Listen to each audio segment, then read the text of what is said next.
অসংখ্য ধন্যবাদ আপনাদেরকে, যারা কৃষকের এই বিপদের মুহূর্তে যে সকল গণমাধ্যম কর্মীরা এসেছেন তাদেরকে অসংখ্য ধন্যবাদ। আপনারা কৃষকের কাছ থেকে শুনেছেন, সরাসরি মাঠে এসে যে আপনারা চিত্র দেখলেন। প্রত্যেকটা বছর, আজ বিগত ৩-৪ বছর যাবৎ কৃষকের এই সোনালী স্বপ্ন বিষাক্ত রাসায়নিকে পুড়ে তামা হয়ে যাচ্ছে। কৃষকের প্রতিকার পাচ্ছে না। গত বছরও কৃষকের ক্ষতিপূরণের আশ্বাস দিয়েছিল ভাটা কর্তৃপক্ষ, কিন্তু যথাযথ আসলে তারা ক্ষতিপূরণ পায় নাই। আমরা চাই কৃষকের এটা স্থায়ী সমাধান হোক। কৃষক যদি এই ফসলের মাঠ থেকে ফিরে যায়, কৃষক যদি ফসল উৎপাদন না করে, আমরা ভাঙড়াবাসী তথা দেশবাসী আমরা চলবো কিভাবে? আর কৃষক যদি ফসলের মাঠ ছেড়ে দিয়ে রাজপথ দখল করে, সেইটার পরিস্থিতি কিন্তু অনেক বেসামাল হয়ে যাবে। আমি প্রশাসনের দৃষ্টি আকর্ষণ করছি যে এই ঘটনা যেন আর নতুন করে না হয়। যে সকল কৃষক এই বিঘার পর বিঘা, প্রায় 50 বিঘার উপরে ফসলি জমি, আপনি ঘাসের জমি, যে সকল আপনার খামারিরা, বিশেষ করে ডেইরি খামারিরা ঘাসের জমি, ঘাস চাষ করছে, সেসব ঘাসগুলো নষ্ট হয়ে যাচ্ছে।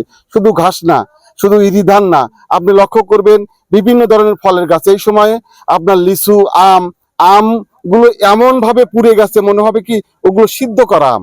তো এইভাবে ফল, ফসল সবকিছু যদি বিষাক্ত রাসায়নিকে যদি পুড়ে শেষ হয়ে যায়, তাহলে ভাঙড়ার মানুষ বিশালভাবে ক্ষতিগ্রস্ত হবে। এই মাঠটা হলো ভাঙড়া উপজেলার ভবানীপুর হাংরাগাড়ি খাপাল মাঠ নামে পরিচিত। এখানে বিভিন্ন ধরনের পশু পাখি এই মাঠে বিচরণ করে। আপনারা লক্ষ্য করবেন যে এই মাঠের ধানগুলো এমন ভাবে পুড়ে গেছে যে পরবর্তীতে আমরা কৃষকের সাথে কথা বলেছি এবং গত বছরে যে চিত্র দেখেছি, যে ধান যে সময় ফুলে বের হবে অথবা ধান পাকা পাকা অবস্থা হবে, একদম ধানগুলো পুরো ওখানে কোনো চাল থাকবে না, পুরো একবার চিটে হয়ে যাবে, আমাদের আঞ্চলিক ভাষা বলে। আর প্রশাসনকে আজকে দিনের মধ্যে এই এলাকার কৃষক প্রশাসন ভাঙড়া উপজেলা কৃষি অফিসে গিয়েছিল। কৃষি অফিস আশ্বস্ত করেছিল যে সরজমিনে এসে তারা দেখবে এবং তারা যথাযথ ব্যবস্থা নেবে।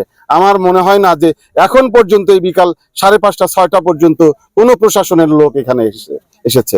আমরা চাই যে প্রশাসনের লোক এই বিষয়গুলো এসে সরজমিনে এসে দেখে যথাযথ, শুধুমাত্র এই ক্ষতিগ্রস্ত না, এইটা স্থায়ী সমাধান হিসেবে ওই ভাটাকে বন্ধ করতে হবে এবং কৃষক যেন এর ন্যায্য বিচার পায় এবং ফসলের ক্ষতিপূরণ পায়, সে বিষয়ে প্রশাসনকে হস্তক্ষেপ করতে হবে।